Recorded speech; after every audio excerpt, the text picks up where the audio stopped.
Olá, bom dia. É o Campo Web no ar, aqui pelo jornal Manchete Tupanciretã Digital. Eu sou José Domingos Lemos Teixeira e vamos aqui traçar novas notícias e novos acontecimentos que temos no agro durante essa semana. Nossas principais manchetes são: a ProSoja Nacional realiza eleição e terá novo presidente para o período de 24 a 27. A transição do El Ninho para o Laninha, o que isso está envolvido e o que aconteceu com o El Ninho. Durante a semana também tivemos a queda no preço do milho e o aumento do preço da soja. Soja, quantos por cento o Brasil já colheu até a data de ontem? E a guerra das carnes no Brasil? Como que será a perspectiva da produção de carne, da produção de proteína animal, tanto de bovino, suíno e frango? Tudo isso aqui hoje no nosso Campo Web, que tem o apoio da Cooperativa Agrícola Tupanciretã Limitada, a Agropan, que tem também o apoio da Via Certa Bank e da Agricruz de Cruz Alta. Nosso agradecimento aos nossos apoiadores.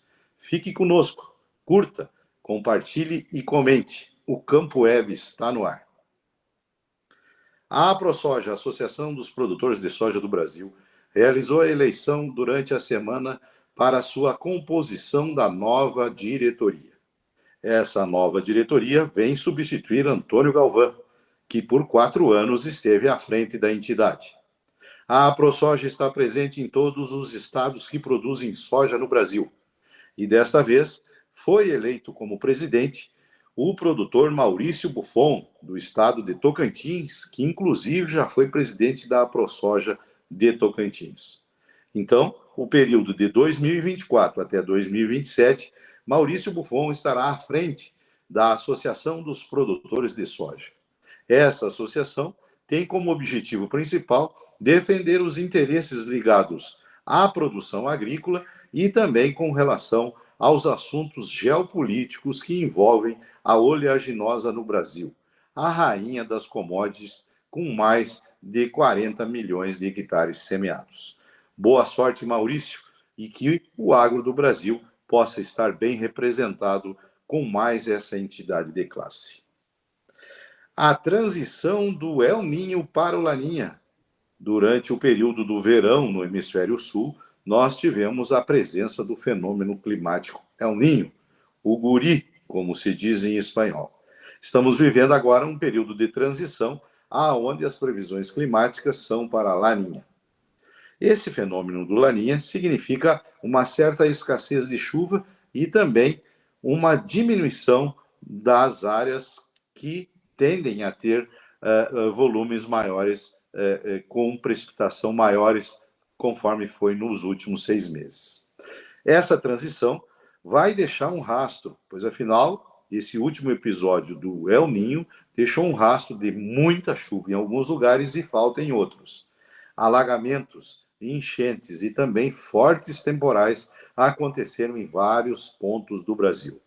Na região do Rio Grande do Sul, não raro, tivemos muita chuva de pedra e também durante o mês de outubro, a presença do El Ninho deixou prejuízo para os triticultores da região sul do Brasil.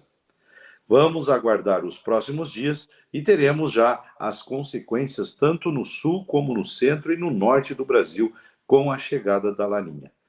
As previsões, conforme os órgãos governamentais, estão nos dizendo que a Laninha será de fraca a moderada. E isto significa, novamente, uma baixa nas temperaturas das águas do Oceano Pacífico e também do Oceano Atlântico, que é o que caracteriza os fenômenos.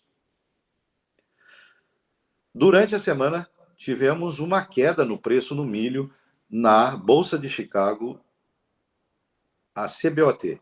Nós tivemos uma queda de 2,39%. Isso tudo em consequência do relatório divulgado pelo Departamento de Agricultura dos Estados Unidos, que confirmou a área de milho e também o alto estoque mundial da gramínea. No Brasil não foi diferente. Os preços que já continuam embaixo e sem atrativos para o agricultor ainda cai mais 2%, o que representa em torno de R$ 1,50 a R$ 2,00 por saca, dependendo da região e também da zona de produção. Já a soja teve um aumento de 2%, o que representa um preço no mercado de Tupanciretã em torno de R$ 116 a R$ 118. Essa alta no preço da soja vem puxada pelo petróleo e pelo ouro, que foram bem valorizados na Bolsa de Chicago, a CBOT. A expectativa é de que os preços se mantenham durante o mês de abril, conforme foram registrados nos primeiros 5 dias do mês de abril. A safra de soja do Brasil fechou na última sexta-feira 79,81% do seu território já colhido. Conforme as estimativas, ela continua um pouquinho atrasada frente à média dos últimos 3 anos, que era de 81%. 81% do território colhido significa que nós temos praticamente o Rio Grande do Sul e a parte norte do Brasil ainda para ser colhida a oleaginosa. Os mercados estão reagindo, conforme a gente falou agora há pouco, com um preço um pouco mais alto, em decorrência principalmente das outras commodities, mas não por reação própria da soja. Segundo relatos de agricultores, o que nós temos é uma baixa na produção agora nos últimos 20%, devido principalmente às consequências de semeaduras fora da janela e muitas delas tardiamente pela falta de chuva, especialmente na região norte, aonde já se comprova uma produtividade menor que comparada ao ano passado, aonde se começou a semear soja num período mais cedo. 79,81% da safra colhida é um bom número ainda para o período. Pela primeira vez nos últimos anos, vamos ter uma guerra de aceitação de carnes. Como assim? O Brasil está com uma boa perspectiva de produção de proteína animal. As carnes de frango, de porco e de bovino certamente estarão em oferta, segundo os dados da Conab. Segundo a Conab, a perspectiva é de que o Brasil tenha capacidade de produção de 30,9 milhões de toneladas. E o excedente, que é a nossa capacidade de exportação, deverá ser de 9,85 milhões de toneladas. Isso significa que o mercado interno terá para seu consumo entre 20,5 e 21 milhões de toneladas de proteína animal. E aí, qual é a carne que você mais consome? É a bovina? É a de frango? Ou é a de suíno? Sempre nós vamos ter uma gangorra nas produções. Quando vimos o preço do milho em baixa, certamente a produção de carne suína e de frango ganha preço nesse momento, porque tem no milho um preço caindo, mas que para o pessoal do suíno e do frango é bom e isso aumenta a produção.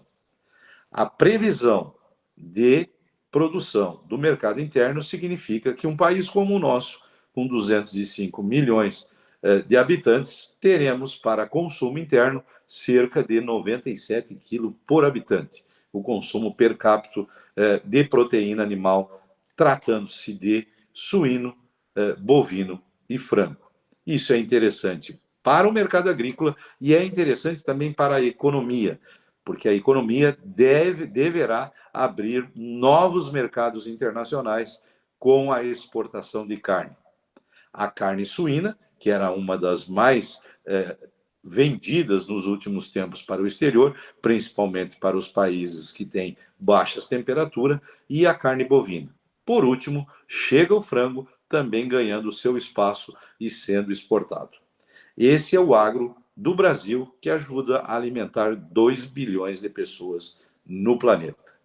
Ainda falando sobre clima, hoje, domingo, existe previsão de chuva para todo o Rio Grande do Sul, inclusive com possibilidade de temporais em locais isolados. Agora você acompanha o nosso programa e fica na nossa constante alerta dos boletins que são informados aqui pelo jornal Manchete Tupanciretã Digital. Esse é o Campo Web, nesta edição, com apoio da Cooperativa Agropan, com a Via Certa Bank e com a Agricruz de Cruz Alta. Até domingo que vem, aqui, pelo Jornal Manchete Tupanciretã Digital, com mais um Campo Web.